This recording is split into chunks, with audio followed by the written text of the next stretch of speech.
Jubilee Hills police station వద్ద high tension నెలకొంది. Phone tapping కేసులో మాజీ మంత్రి హరీష్ రావును దాదాపు 6 గంటలుగా సిట్ అధికారులు ప్రశ్నిస్తున్నారు.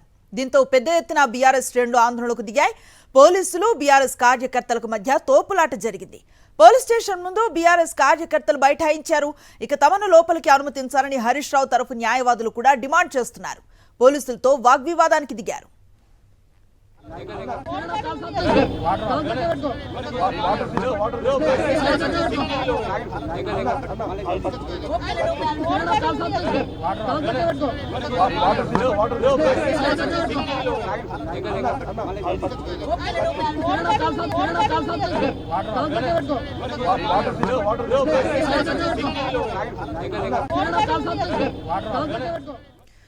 జూబ్లీహిల్స్ పోలీస్ స్టేషన్ వద్ద హై టెన్షన్ వాతావరణం. అది ఫోన్ ట్యాపింగ్ కేసులో మాజీ మంత్రి హరీష్ రావును దాదాపు 6 గంటలుగా సిట్ అధికారులు ప్రశ్నిస్తున్నారు. దీంతో పెద్ద ఎత్తున బీఆర్ఎస్ శ్రేణులు ఆందోళనకు దిగారు. పోలీసులు బీఆర్ఎస్ కార్యకర్తలకు మధ్య తోపులాట కూడా చోటు చేసుకుంది. పోలీస్ స్టేషన్ ముందు బీఆర్ఎస్ కార్యకర్తలు బైఠాయించాయి. ఇక తమను లోపలికి అనుమతించాలంటూ హరీష్ రావు తరఫు న్యాయవాదులు కూడా డిమాండ్ చేస్తున్నారు. పోలీసులతోనూ వాగ్వాదానికి దిగారు.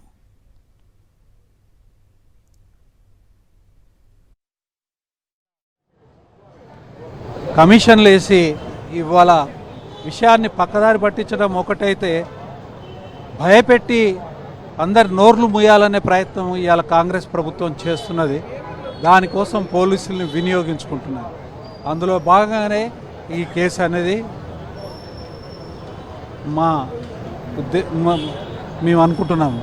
అంటే కాదు మనోజ్ గారు, మీరు రాజ్య వ్యవస్థ గురించి మాట్లాడితే మీరు పవర్లో ఉన్నప్పుడు చేసిన తప్పుల గురించే కేసులు పెట్టామని ఇప్పుడు కాంగ్రెస్ ప్రభుత్వం అంటే ఇది తప్పు కాదు. తర్వాత ఇది పొలిటికల్ గవర్నమెంట్ చేసింది కాదు. ఇది పోలీస్ డ్యూటీలలో, ఇన్వెస్టిగేటింగ్ ఏజెన్సీ డ్యూటీలలో భాగంగా ఏమైనా ఫోన్ ట్యాపింగ్ జరిగితే అది కూడా సంబంధిత అధికారుల దగ్గర పర్మిషన్ తీసుకొని చట్ట ప్రకారంగా చేసింది అయి ఉంటుంది. అంతకుమించి పొలిటికల్ సర్వైవలింగ్ అనేది బీఆర్ఎస్ పార్టీకి ఎప్పుడు కూడా ఆలోచన లేదు. తర్వాత అప్రజాస్వామికం కాబట్టి అలాంటి దానికి ఎప్పుడు కూడా పాటుపడరు. కాబట్టి ఇదంతా కూడా ఇంకోటి, ఈ సర్వైలెన్స్ తర్వాత ఫోన్ ట్యాపింగ్ అనేది దేశంలో ఉన్న కేంద్ర సంస్థలు 11 సంస్థలు ఉన్నాయి. ఆ 11 సంస్థలు నిరంతరాయంగా క్రైమ్ని చెక్ చేసేదానికోసం, ప్రివెంట్ చేసేదానికోసం చేస్తూనే ఉన్నారు.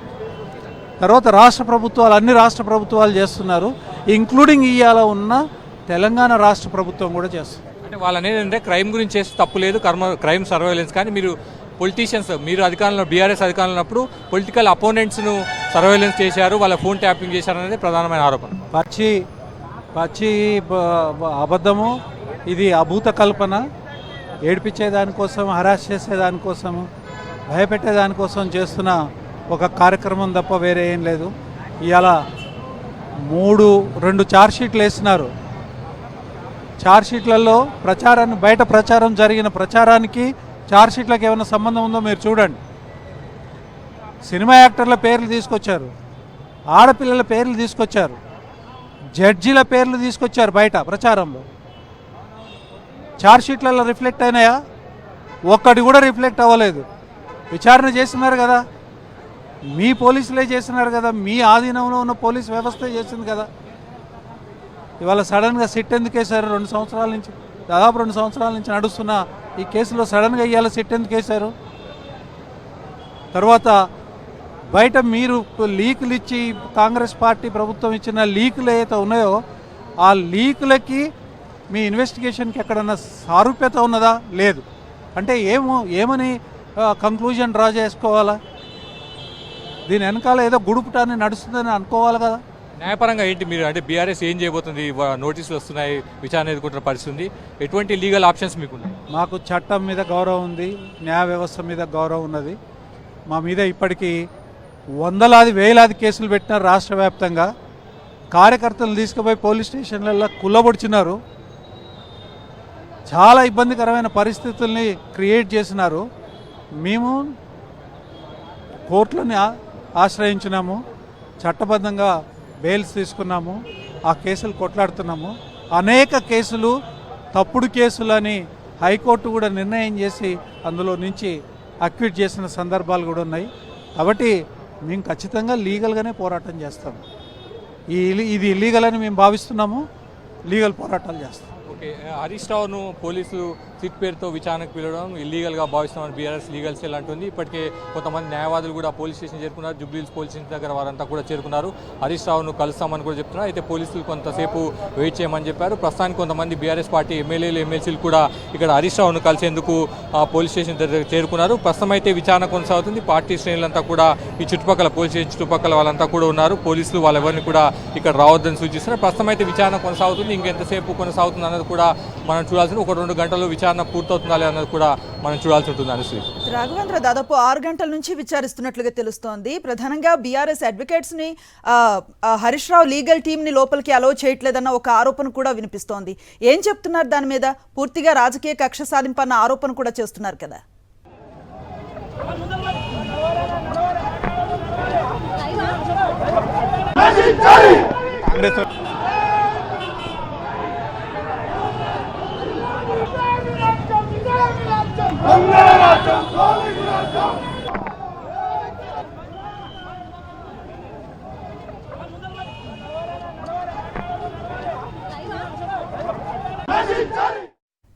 జూబ్లీహిల్స్ పోలీస్ స్టేషన్ బయట నెలకొన్న హై టెన్షన్ వాతావరణం మనం చూస్తూ ఉన్నాం. ఆన్ స్క్రీన్ చూడొచ్చు, చాలామంది బీఆర్ఎస్ కార్యకర్తలు నేతలు అక్కడికి చేరుకున్నారు. దొంగల రాజ్యం, దోపిడీ రాజ్యం అంటూ నినాదాలు చేస్తున్న దృశ్యాలు కనిపిస్తున్నాయి. Meanwhile Harish Rao legal team లోపలికి వెళ్లే ప్రయత్నం చేసినా పోలీసులు వారిని అలో చేయకపోవడంతో వారిరువురి మధ్య కొంత వాగ్వాదం జరిగినట్లుగా కూడా తెలుస్తోంది. ఫోన్ ట్యాపింగ్ కేసులో మాజీ మంత్రి హరీష్ రావును దాదాపు 6 గంటలుగా సిట్ అధికారులు ప్రశ్నిస్తున్నారు. దీంతో అక్కడ పెద్ద ఎత్తున బీఆర్ఎస్ శ్రేణులు గుమిగుండ పరిస్థితి. పోలీసులు బీఆర్ఎస్ కార్యకర్తలకు మధ్య తీవ్రమైన తోపులాట చోటు చేసుకుంది. పోలీస్ స్టేషన్ ముందు బీఆర్ఎస్ కార్యకర్తలు బైఠాయించి తమ నిరసనని తెలిపారు. ఇక తమను లోపలికి అనుమతించాలంటూ హరీష్ రావు తరఫు న్యాయవాదులు కూడా డిమాండ్ చేసిన పరిస్థితి.